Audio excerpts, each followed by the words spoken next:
કેમ છો બાળકો? મજામાં? હું ધર્મેશ પટેલ. મારી ચેનલમાં સ્વાગત તમારું.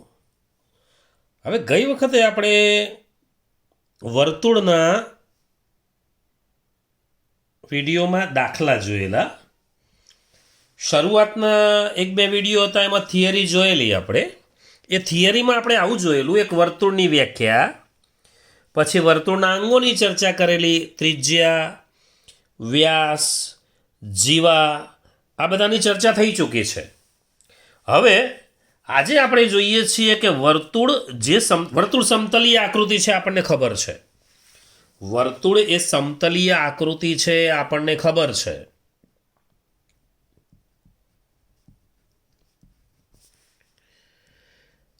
હવે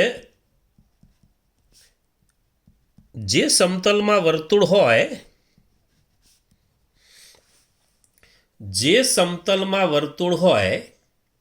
એ સમતલનું, એટલે માની લો કે એક સમતલ છે, ચલો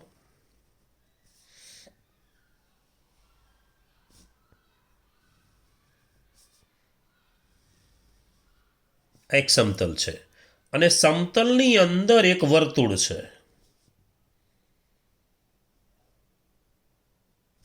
સમતલની અંદર એક વર્તુળ છે. તો સમતલની અંદર જે વર્તુળ હોય, એ વર્તુળ આ સમતલના 3 ભાગ કરે. 3 ભાગમાં ટૂંકમાં વિભાજન કરે. ટૂંકમાં વર્તુળ જે સમતલમાં હોય એ સમતલનું 3 ભાગમાં વર્તુળ દ્વારા વિભાજન થાય.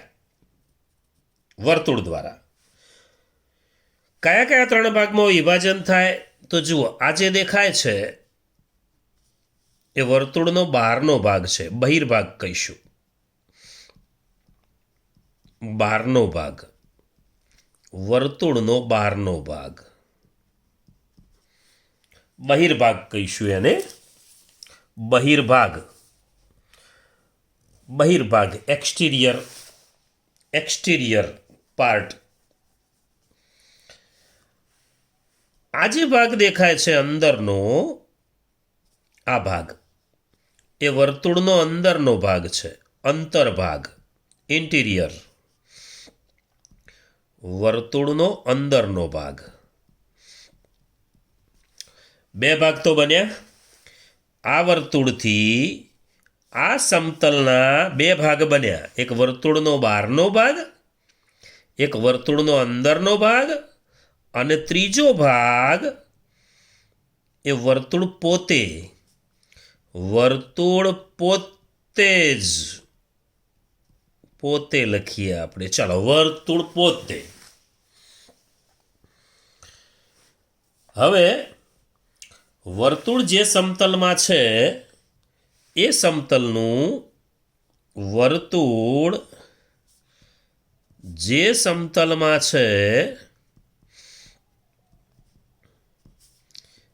એ સમતલનું વર્તુળ દ્વારા 3 ભાગમાં વિભાજન થાય.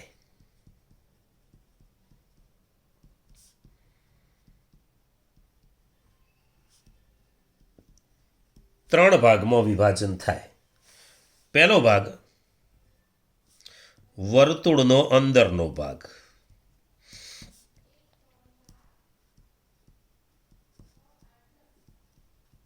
વર્તુળનો અંદરનો ભાગ એટલે અંતર્ભાગ કહીશું. અંતર્ભાગ કહી શકાય.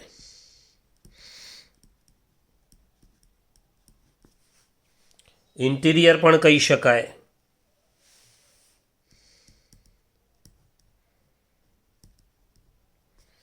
Interior of the circle.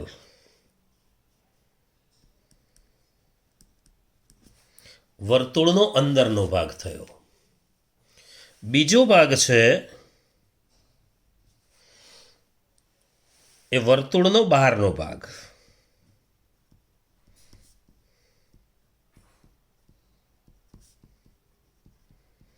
અને વર્તુળનો બહિર્ભાગ પણ કહીશું, અને એક્સટિરિયર કહીશું.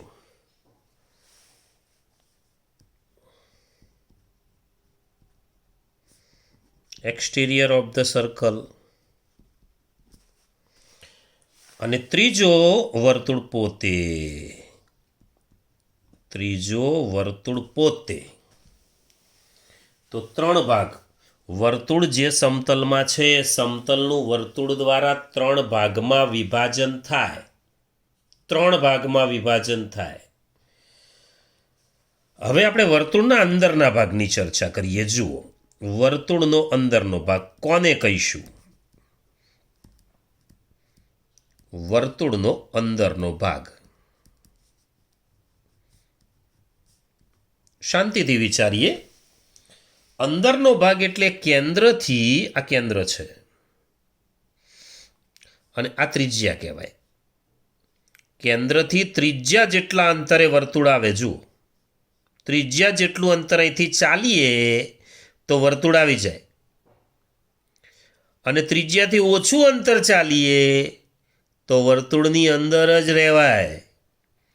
અને ત્રિજ્યા કરતાં વધુ અંતર કેન્દ્રથી ચાલવાનું શરૂ કરીએ અને ત્રિજ્યા કરતાં વધુ અંતરે આપણે જતા રહીએ તો બહાર જતા રહેવાય.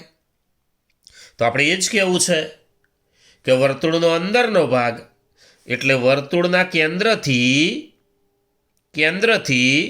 ત્રિજ્યા કરતો ઓછા અંતરે રહીએ તો અંદરનો ભાગ. તો આપણે લખી દઈએ, વર્તુળના કેન્દ્રથી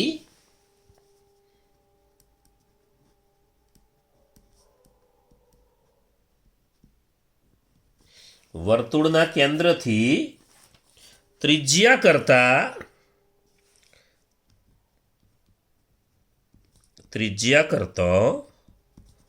ઓછા અંતરે આવેલા વર્તુળના સમતલના બિંદુઓનો સમૂહ.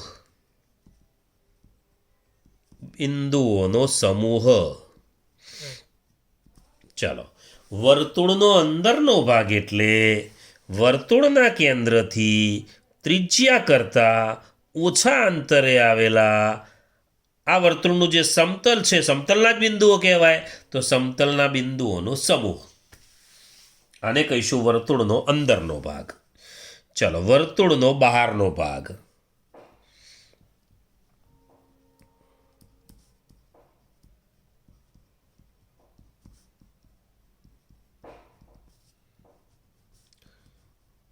વ્યાખ્યા એ જ પ્રમાણે બનશે. તમે જાતે જ વિચારી લો.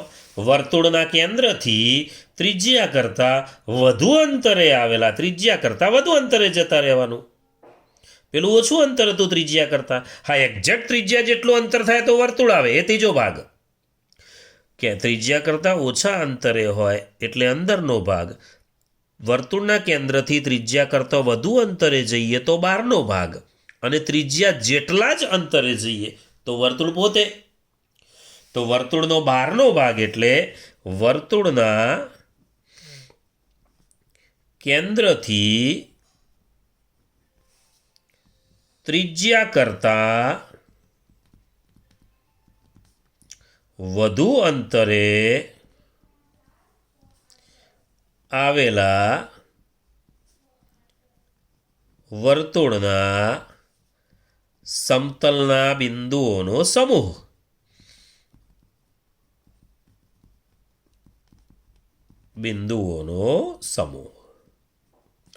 આ થયો વર્તુળનો બહારનો ભાગ થયો. વર્તુળનો બહારનો ભાગ એટલે કેન્દ્રથી ત્રિજ્યા કરતો વધુ અંતર. હવે આપણે વાત કરીએ છીએ વર્તુળના પરિઘની. વર્તુળનો પરિઘ. ચલો,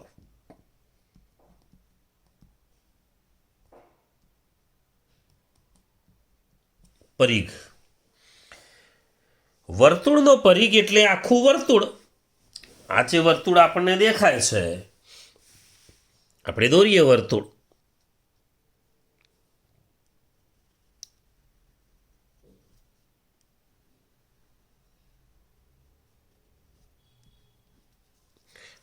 આ વર્તુળનો આ જે ભાગ છે વર્તુળની લંબાઈ, ટૂંકમાં આ વર્તુળની આખી લંબાઈ ગોળ છે, બધી આખી લંબાઈ. તો વર્તુળની જે લંબાઈ છે એ વર્તુળની લંબાઈને આપણે વર્તુળનો પરિઘ કહીશું. તો વર્તુળની પૂર્ણ લંબાઈને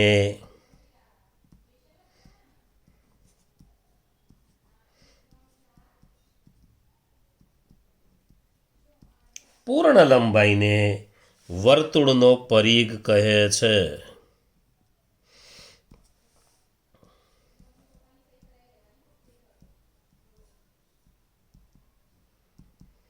વર્તુળની પૂર્ણ લંબાઈને વર્તુળનો પરિઘ કહે છે. તો આ વર્તુળની આખી જે લંબાઈ દેખાય છે એ આખી લંબાઈ એ વર્તુળનો પરિઘ છે. આખી લંબાઈ છે એ વર્તુળનો પરિઘ. માની લો કે આ વર્તુળનું આ કેન્દ્ર છે, આ ત્રિજ્યા છે. વર્તુળની ત્રિજ્યા r છે. વર્તુળની ત્રિજ્યા r છે. તો વર્તુળના પરિઘનું સૂત્ર શું થાય? તમે ભૂતકાળમાં ભણી ગયા છો. વર્તુળનો પરિઘ, વર્તુળનો પરિઘ એટલે 2πr. વર્તુળનો પરિઘ એટલે 2πr. બસ એ જ વર્તુળની પૂર્ણ લંબાઈ. તો તમને કોઈ એમ કહે કે વર્તુળની પૂર્ણ લંબાઈ કેટલી? તો વર્તુળની પૂર્ણ લંબાઈ થશે બાળકો 2πr. તો વર્તુળથી વર્તુળના સમતલના 3 ભાગ અને પરિઘ, 2 વસ્તુની ચર્ચા થઈ. હવે એક મુદ્દો આપણે એવો જોઈએ છીએ કે કોઈ રેખાખંડ બિંદુ આગળ ખૂણો આંતરે, રેખાખંડે બિંદુ આગળ આંતરેલો ખૂણો, ચાલો રેખાખંડે બિંદુ આગળ આંતરેલો ખૂણો.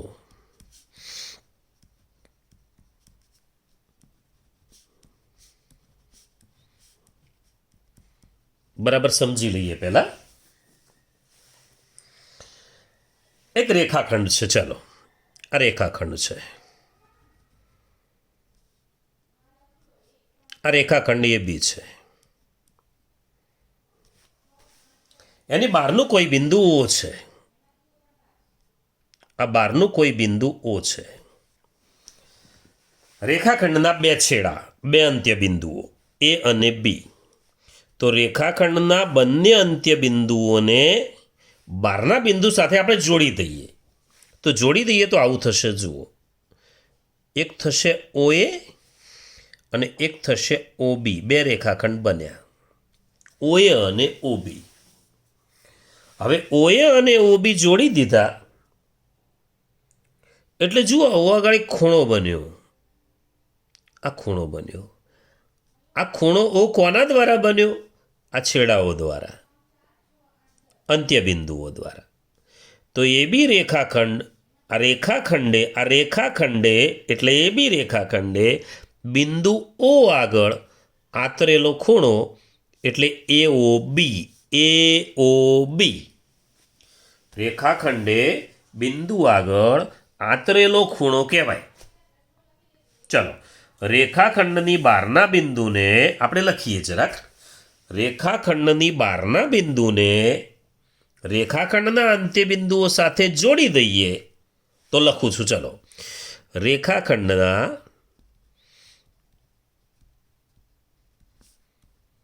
બહારના બિંદુને રેખાખંડના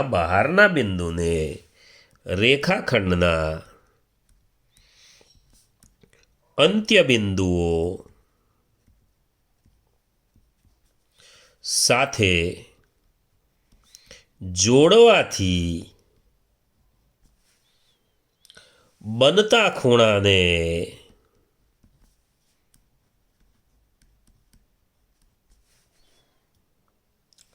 આપેલા રેખાખંડે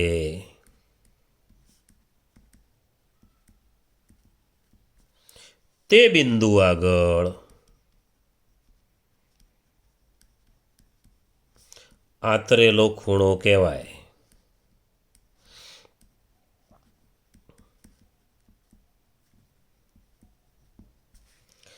રેખાખંડના બે છેડા, આ બિંદુ, રેખાખંડના બંને છેડા બિંદુ સાથે જોડી દઈએ.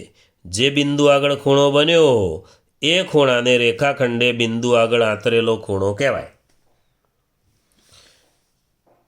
આપણે અહીં એવું લીધેલું છે, એ બી રેખાખંડની બહારનું બિંદુ ઓ છે. ચલો,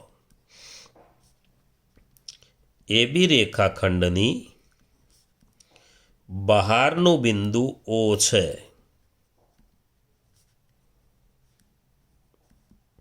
એ બી રેખાખંડનું બહારનું બિંદુ ઓ છે. હવે આપણે ઓ એ અને ઓ બી જોડી દઈએ છીએ. તો ઓ એ અને ઓ બી જોડવાથી ખૂણો એ ઓ બી બને છે. ચાલો બીજી વાત ક્રમમાં જ લખીએ છીએ. એ બી રેખાખંડની બહારનું બિંદુ ઓ પહેલાં, પછી ઓ એ અને ઓ બી જોડે એટલે આ ખૂણો બન્યો.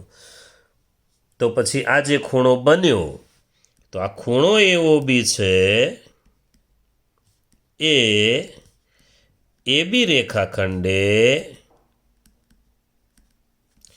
ઓ બિંદુ આગળ આતરેલો ખૂણો કહેવાય.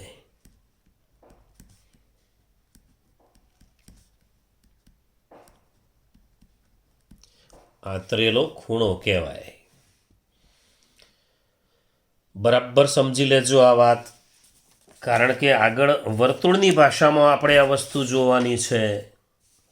તો વર્તુળની ભાષામાં આ જોવું હોય તો વર્તુળની જીવાએ આતરેલો ખૂણો એવું આપણે લઈ જોઈએ. ચાલો, વર્તુળની જીવાએ આતરેલો ખૂણો લઈએ. ચાલો,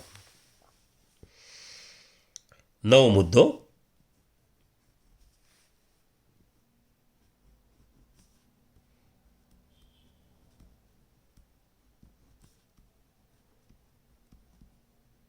જીવાએ આતરેલો ખૂણો.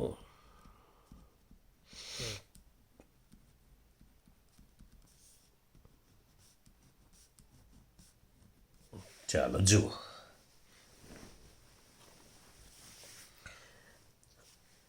આપણે ઉદાહરણ લઈને જ સમજીએ. ચલો, વર્તુળ છે.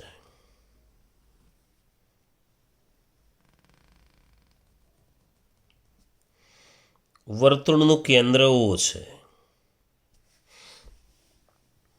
હું વર્તુળની જીવા એ બી લઉં છું.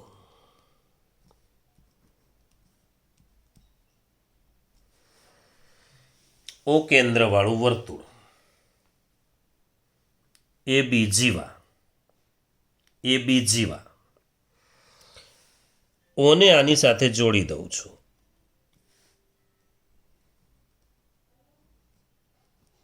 તો જીવાએ કેન્દ્ર આગળ આતરેલો ખૂણો કહેવાય. જીવાએ કેન્દ્ર આગળ આતરેલો ખૂણો, આપણે કેન્દ્રની જ વાત કરીએ. જીવાએ આતરેલો ખૂણો, કેન્દ્ર આગળ આપણે વિચારીએ. પહેલાં કેન્દ્રની વાત કરીએ આપણે. કેન્દ્ર આગળ, બીજી જગ્યાનું આપણે પછી વિચારીશું. કેન્દ્ર આગળ આતરેલો ખૂણો. તો આમાં શું છે જુઓ, ઓ કેન્દ્રિત વર્તુળ છે. એક તો ઓ કેન્દ્રિત વર્તુળ, એ બી જીવા છે. એ બી જીવા છે.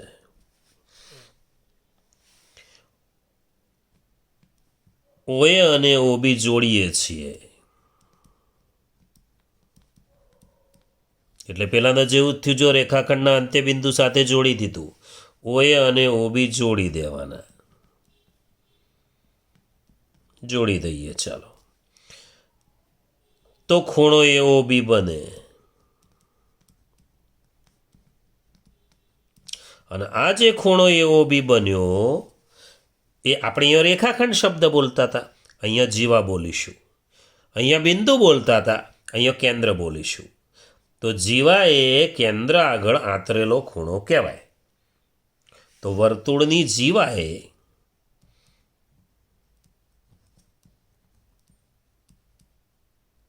એટલે જીવા એ બી એ કેન્દ્ર ઓ આગળ આંતરેલો ખૂણો કહેવાય.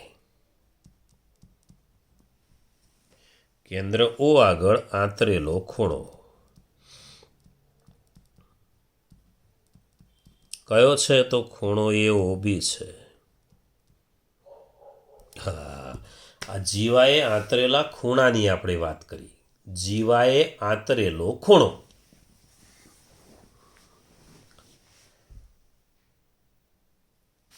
ચલો હવે વર્તુળના ચાપની વાત કરીએ. વર્તુળનું ચાપ. બધા જ શબ્દો બરાબર સમજી લેજો. ચાપ એટલે આર્ક કહીશું. Arc of circle. ચલો હવે વર્તુળનું ચાપ. તો વર્તુળનું ચાપ એટલે વર્તુળ ઉપર માની લો કે વર્તુળ છે. ચલો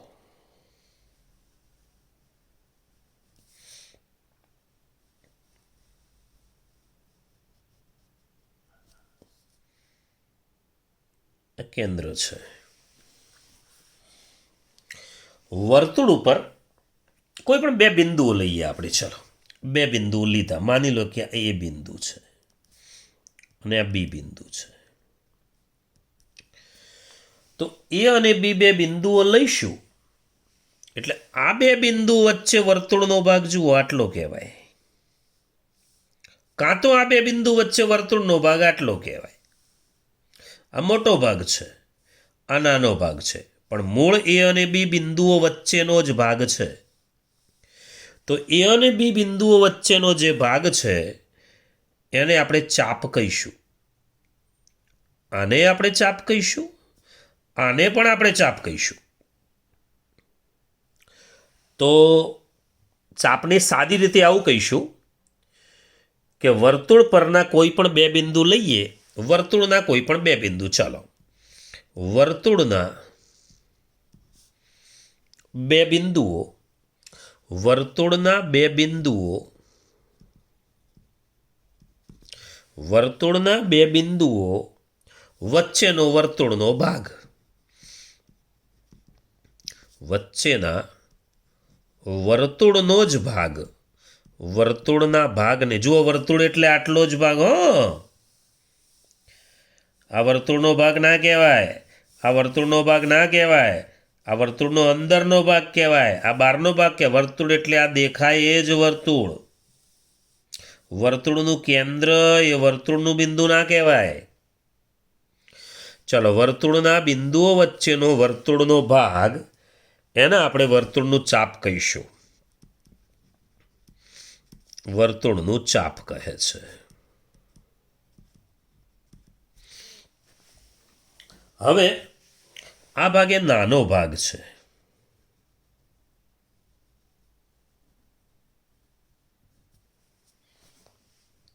અને આ ભાગ એ મોટો ભાગ છે.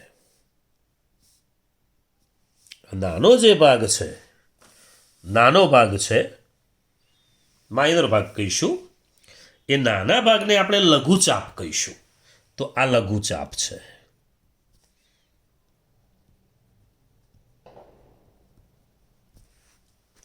લઘુચાપ છે.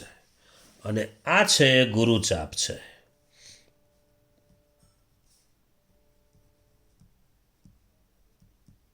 ગુરુચાપ છે. લઘુચાપ અને ગુરુચાપ. લઘુચાપ અને ગુરુચાપ બે ચાપ લીધી આપણે. આને લઘુચાપ એ બી કહીશું, આને ગુરુચાપ એ બી કહીશું. ચલો લઘુચાપ એ બી. લઘુચાપ એ બી.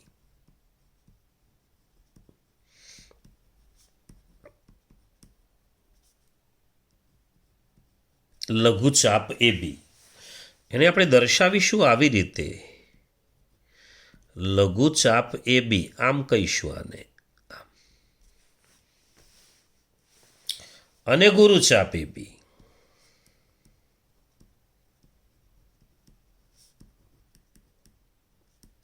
એને પણ આવી રીતે દર્શાવીશું, ગુરુચાપ AB. લઘુચાપ AB, ગુરુચાપ AB સંકેતમાં દર્શાવ્યું આપણે. લઘુચાપ AB, ગુરુચાપ AB. હવે ખાલી AB ચાપ બોલો તો ખબર ના પડે કે લઘુ કે ગુરુ એવું. આગળ લઘુ કે ગુરુ શબ્દ બોલવો પડે. હવે તો એ માટેનો એક રસ્તો છે. અહીંયા માની લો કે A અને B વચ્ચે અહીંયા P બિંદુ છે અને અહીંયા બંનેની વચ્ચે Q બિંદુ છે. ચલો, હવે તમે એમ કહી શકો કે ચાપ APB. ખબર પડી જશે. જુઓ, APB એટલે એથી P થઈને જવાનો રસ્તો, એટલે લઘુચાપ થઈ. અને AQB, આને આપણે કહીશું AQB. AQB, APB અને AQB, લઘુચાપ અને ગુરુચાપ.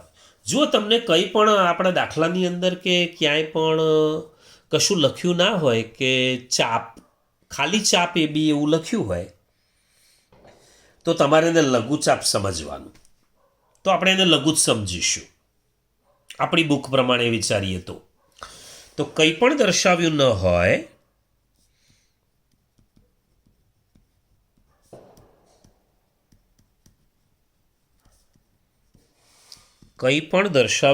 હોય તો ચાપ AB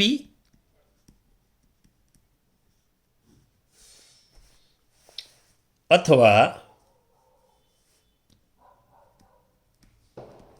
ચાપ AB ગમે તે રીતે લખ્યું હોય, આમ લખ્યું હોય કે આમ લખ્યું હોય, ગમે તે લખ્યું હોય, આને આપણે લઘુચાપ AB જ સમજીશું ને લઘુચાપ AB સમજીશું.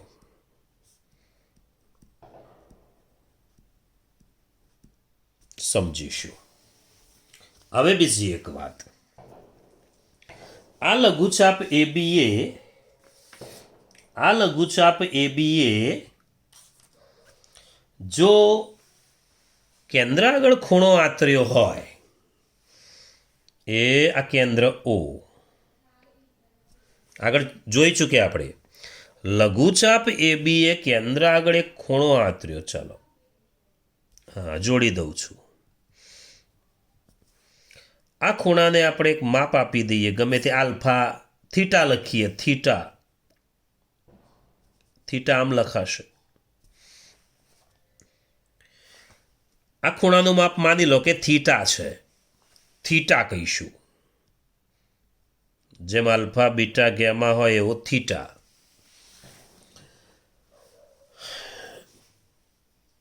હવે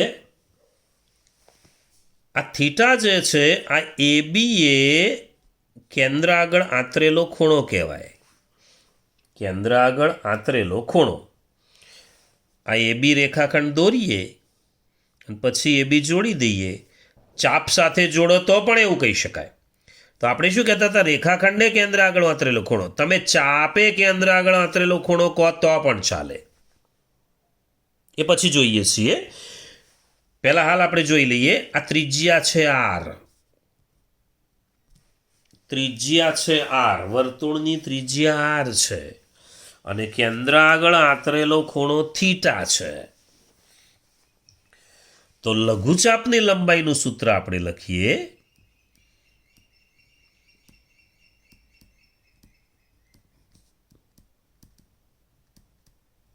લઘુચાપની લંબાઈ આપણે સ્મોલ l વડે દર્શાવીશું.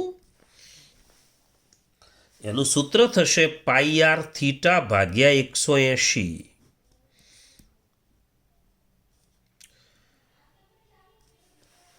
પાઈ r થીટા ભાગ્યા 180.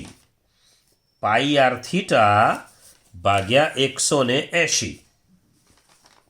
આ લઘુચાપની લંબાઈનું સૂત્ર થયું. ચલો, ગુરુચાપની લંબાઈ.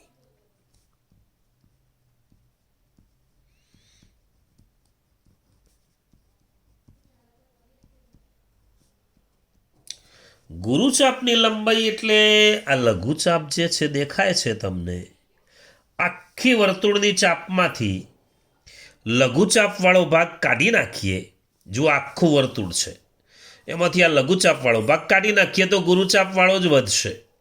તો ગુરુચાપની લંબાઈ શોધવી હોય તો આપણે એમ કહી શકીએ કે આખા વર્તુળમાંથી લઘુ કાઢી નાખો, ગુરુ બની જશે. તો આખામાંથી લઘુ કાઢી નાખીએ. ચલો હવે આખામાંથી લઘુ કાઢીએ એટલે આખા વર્તુળની લંબાઈ કેટલી? તો પૂર્ણ લંબાઈ થાય માઇનસ લઘુચાપની લંબાઈ થાય. પૂર્ણ લંબાઈ આપણને ખબર છે કે 2πr છે, માઇનસ લઘુચાપની લંબાઈ.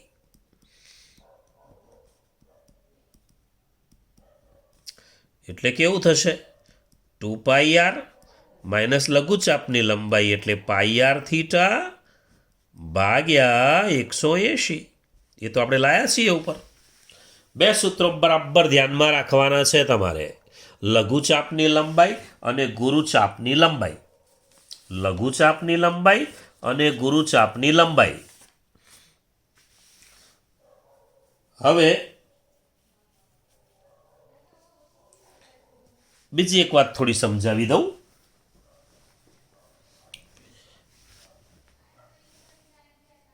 આ વર્તુળ છે,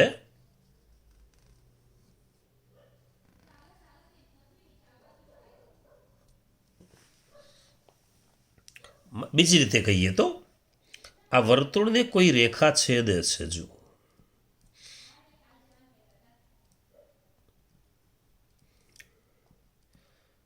એ અને બી બિંદુમાં છેદે છે. તો આ રેખાના એક તરફના બિંદુઓ જુઓ, એને પણ લઘુચાપ કહી શકાય. રેખાને બે અર્ધતલ, ઉપરનું અર્ધતલ, નીચેનું અર્ધતલ, એક અર્ધતલના બિંદુઓનો સમૂહ, એને પણ લઘુચાપ કહેવાય. આને પણ ગુરુચાપ કહીશું. એક તરફનો બિંદુઓનો સમૂહ. મોટો ભાગ છે ગુરુચાપ, નાનો ભાગ છે લઘુચાપ. તો એક તરફના ગમે તે એક અર્ધતલના બિંદુઓનો સમૂહ એટલે ચાપ કહેવાય. બીજી રીતે આવી રીતે પણ કહી શકાય. હવે આ તો ખાલી જીવા જ થઈ. એ બી, આ એ બી જીવા છે. આખી દોરીએ તો રેખા છે. હવે આ વર્તુળ છે.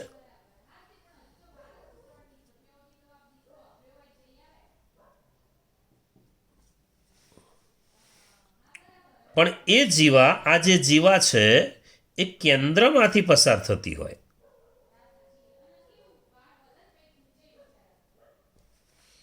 કેન્દ્રમાંથી પસાર થતી હોય જીવા, આ કેન્દ્ર છે. ઓ, તો જીવા કેન્દ્રમાંથી પસાર થાય તો આને આપણે એબીને વ્યાસ કહીશું. તો વ્યાસ કહીએ તો હવે જુઓ જે ચાપ બનીએ, અડધું વર્તુળ થશે. અડધું વર્તુળ આ બાજુ હશે, બંને સરખું હશે. તો એમ કહી શકાય કે એ અને બી વ્યાસના અંત્ય બિંદુઓ હોય. આની વાત કરીએ છીએ આપણે. એ અને બી વ્યાસના અંત્ય બિંદુઓ હોય.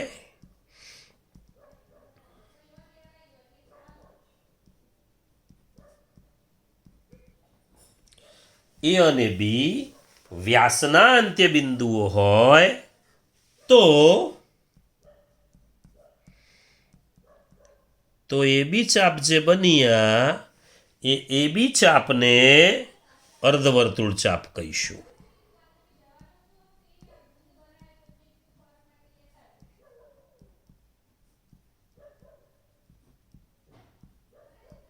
અર્ધવર્તુળ ચાપ કહીશું. અર્ધવર્તુળ ચાપ. તો અર્ધવર્તુળ ચાપની લંબાઈ લખવી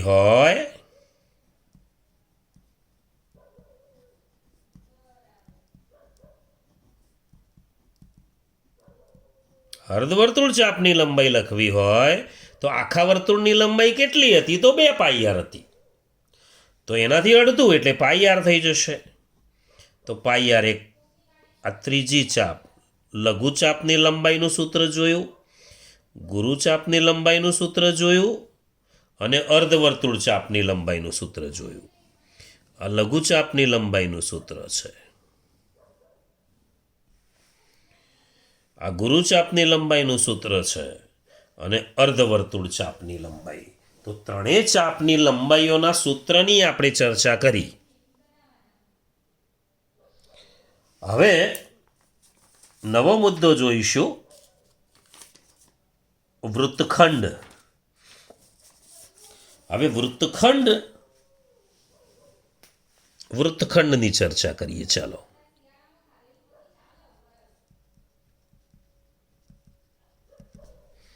વૃત્તખંડ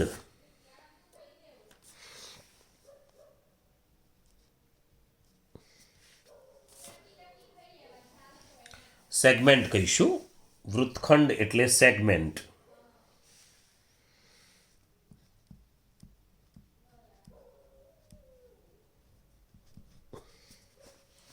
વૃત્તખંડ એટલે સેગમેન્ટ. હવે વૃત્તખંડમાં આપણે જુઓ,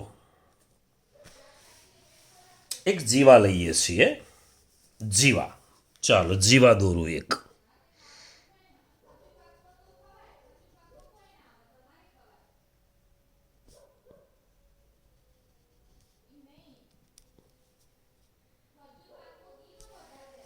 વર્તુળ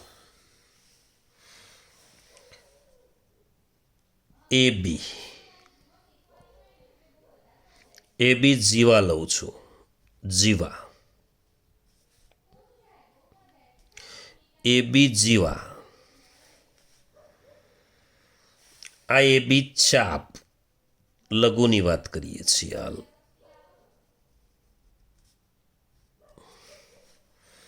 એ બી જીવા,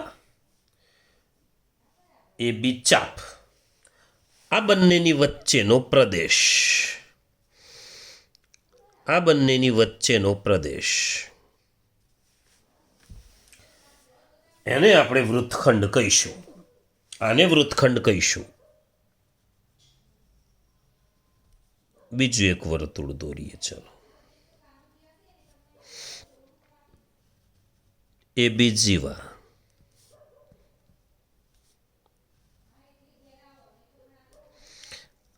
આ એ બી ચાપ.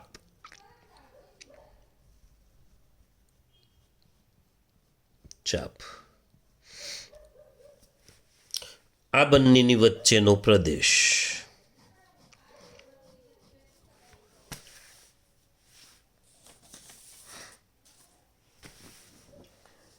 તો આપણે એમ કહીશું, વર્તુળની જીવા અને બેમાંથી કોઈ પણ એક ચાપ, આ ચાપ અથવા આ ચાપ, વચ્ચેનો પ્રદેશ, એને વર્તુળાકાર પ્રદેશનો વૃત્તખંડ કહેવાય. તો પછી વર્તુળનો વૃત્તખંડ કહેવાય. વ્યાખ્યા લખીએ તો આ પ્રમાણે થશે: વર્તુળની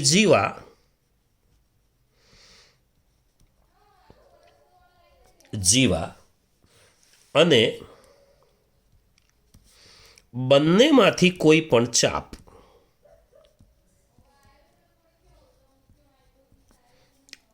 ચાપ વચ્ચેના પ્રદેશને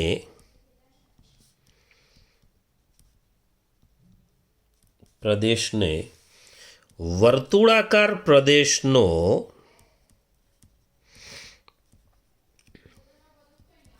વૃત્તખંડ કાં તો પછી વર્તુળનો વૃત્તખંડ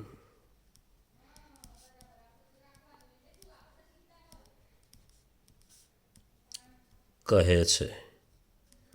વર્તુળનો વૃત્તખંડ કહે છે. તો જીવા અને બંનેમાંથી કોઈ પણ ચાપ વચ્ચેનો પ્રદેશ.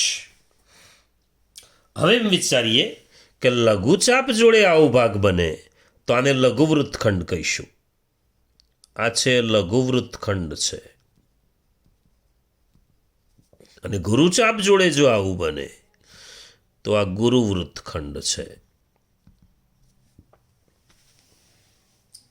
તો જીવા અને લઘુચાપથી લઘુ વૃત્તખંડ બને.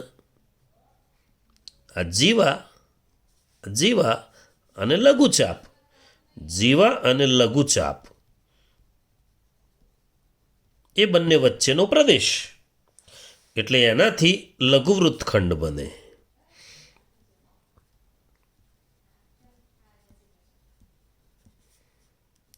જીવા અને ગુરુ ચાપ લઈએ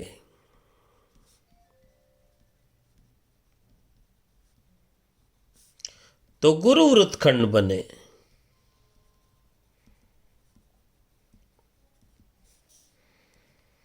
હા, હવે ત્રીજું એક વર્તુળ લઈએ. ચલો,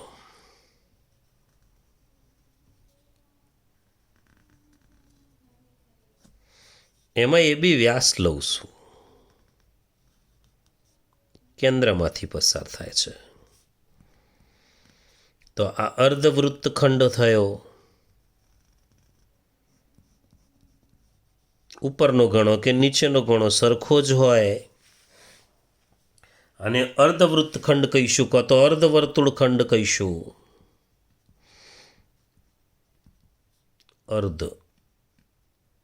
અર્ધવૃત્તખંડ.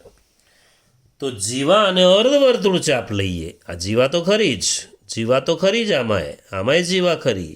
આમાં લઘુ ચાપ લીધો, આમાં ગુરુ ચાપ લીધો, આમાં અર્ધવર્તુળ ચાપ લીધી. તો જીવા અને અર્ધવર્તુળ ચાપથી અર્ધવૃત્તખંડ બને કાં તો અર્ધવર્તુળખંડ બને.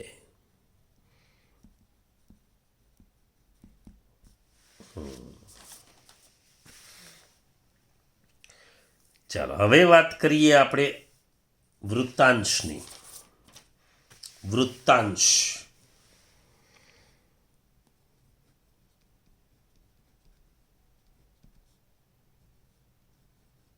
વૃત્તાંશ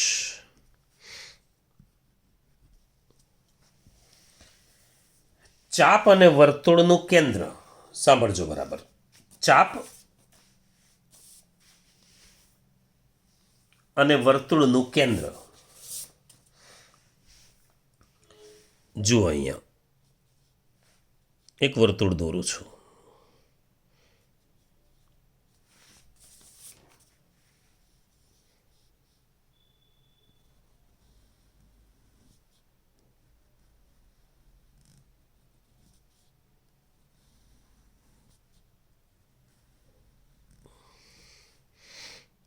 કેન્દ્ર,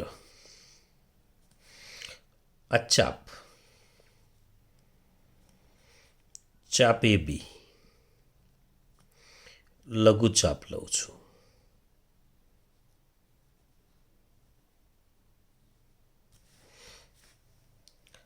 આ કેન્દ્રને ચાપ જોડે આપણે અંત્યબિંદુ સાથે જોડી દઈએ છીએ એટલે આંતરેલો ખૂણો થઈ ગયો. કેન્દ્ર આગળ આંતરેલો ખૂણો કહેવાય. અહીંયા પણ એવું જ કરીએ છીએ. કેન્દ્ર આગળ આંતરેલો ખૂણો જ કહેવાશે.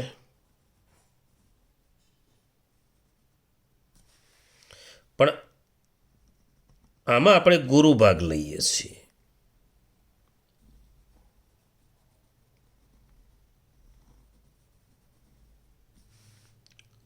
આમાં લઘુ લઈએ છીએ.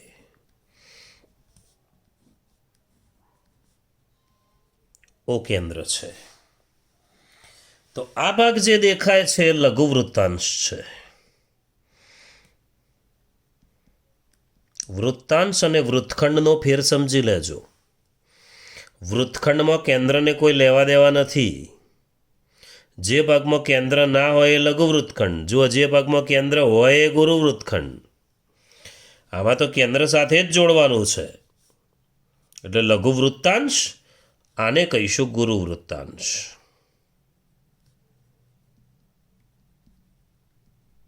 ગુરુ વૃત્તાંશ. ગુરુ વૃત્તાંશ ટૂંકમાં ચાપ. સાંભળી લો, ચાપ. આ ચાપ અને વર્તુળના કેન્દ્રથી ચાપના અંત્યબિંદુઓ સાથે જોડતી ત્રિજ્યાઓ. આ વર્તુળનું કેન્દ્ર, ચાપનું અંત્યબિંદુ, એ બેને જોડો એટલે ત્રિજ્યા બને. આ ત્રિજ્યા છે, આ ત્રિજ્યાઓ છે. તો ચાપ અને વર્તુળના કેન્દ્રથી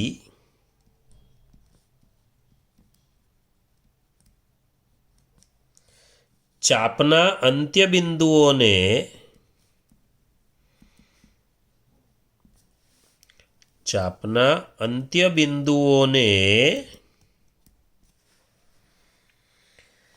જોડતી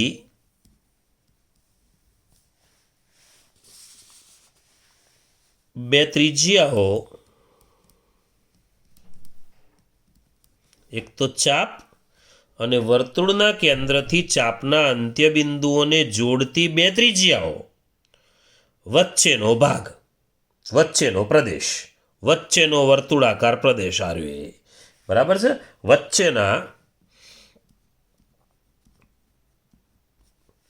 વચ્ચેના વર્તુળાકાર પ્રદેશના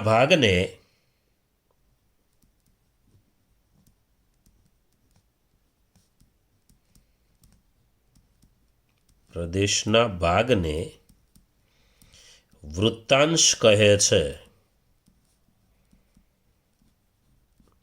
એક તો ચાપ, આ ચાપ, અને કેન્દ્રથી ચાપના અંત્યબિંદુઓને જોડવાથી જે બે ત્રિજ્યાઓ બને આ બધાની વચ્ચેનો ભાગ, એટલે આ જે ભાગ દેખાય છે એ લઘુ વૃત્તાંશ છે, આ ભાગ જે દેખાય છે એ ગુરુ વૃત્તાંશ છે. આ અર્ધવૃત્તખંડ છે, આ ગુરુ વૃત્તખંડ છે, આ લઘુ વૃત્તખંડ છે. વૃત્તખંડ અને વૃત્તાંશનો તફાવત બરાબર સમજવાનો છે. ચાલો આગળ જઈએ. વૃત્તાંશને આપણે કહીશું સેક્ટર.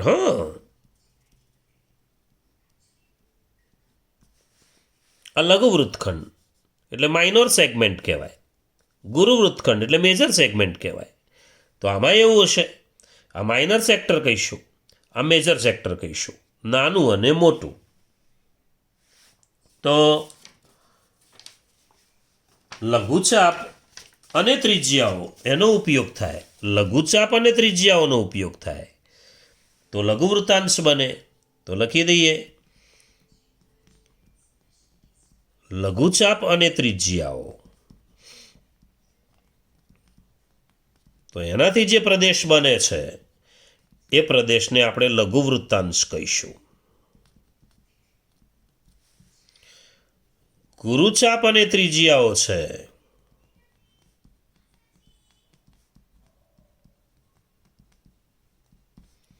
તો ગુરુ વૃત્તાંશ બનશે.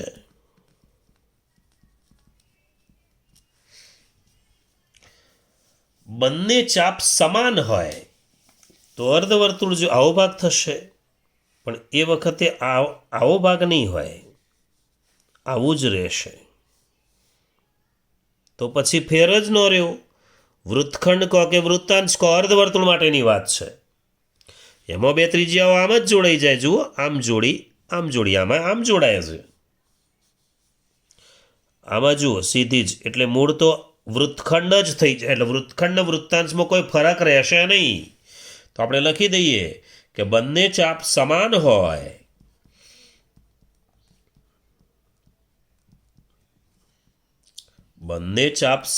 હોય ત્યારે બંને વૃત્તખંડ અને બંને વૃત્તાંશ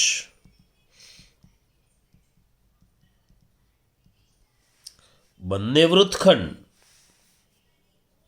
બે બને ને, અને બંને વૃત્તાંશ સમાન હોય.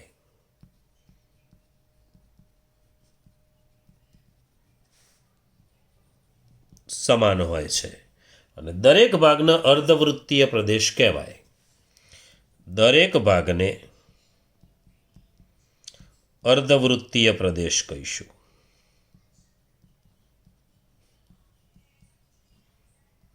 અર્ધવૃત્તીય પ્રદેશ કહેવાય.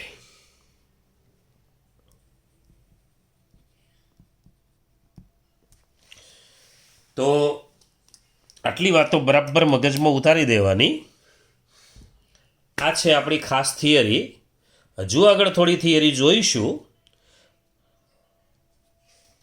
બરાબર વિડીયોને 2 વખત બરાબર જોઈ લેવાનું, નોટમાં નોંધ કરી લેવાની. ફરી મળીશું. બાય.